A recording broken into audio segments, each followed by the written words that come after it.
السلام علیکم دوستو، آج کی ویڈیو میں جو حدیث میں آپ لوگ کے سامنے بیان کرنے جا رہا ہوں، اس سے سننے اور دیکھنے میں ہم سب کی کامیابی ہے۔ نحمدہ ونصلی علی رسولہ الکریم، اما بعد فاعوذ باللہ من الشیطان الرجیم، بسم اللہ الرحمن الرحیم۔ ابن عمر رضی اللہ تعالی عنہ حضور اقدس صلی اللہ علیہ وسلم کا ارشاد نقل کرتے ہیں کہ 3 آدمی ایسے ہیں جن کو قیامت کا خوف دامن گیر نہ ہوگا، نہ ان کو حساب کتاب دینا پڑے گا۔ اتنے مخلوق اپنے حساب کتاب سے فارغ ہو، وہ مشک کے ٹیلوں پر تفریح کریں گے۔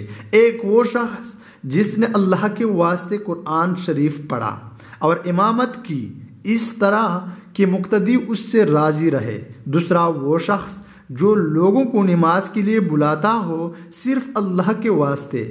تیسرا وہ شخص جو اپنے مالک سے بھی اچھا معاملہ رکھے اور اپنے ماتحتوں سے بھی۔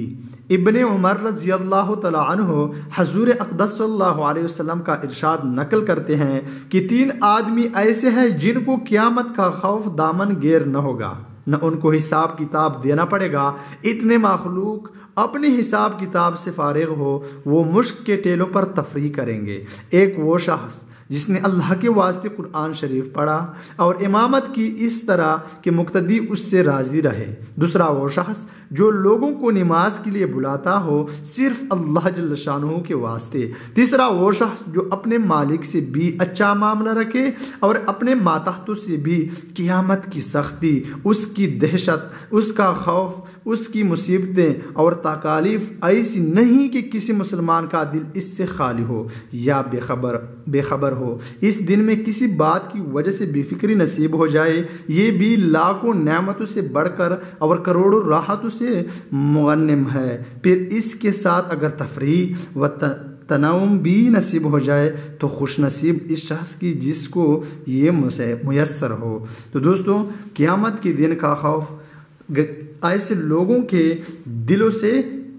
دلوں میں نہیں ہوگا۔ قیامت کے دن پر ایسے لوگ قیامت کے خوف سے بری ہوں گے، اس کے دلوں میں قیامت کا خوف نہیں ہوگا۔ یہ وہ 3 لوگ ہیں، اور اگر ہم اس پر عمل کریں گے تو اس میں ہم بھی آ سکتے ہیں۔ وآخر دعوانا الحمدللہ رب العالمین۔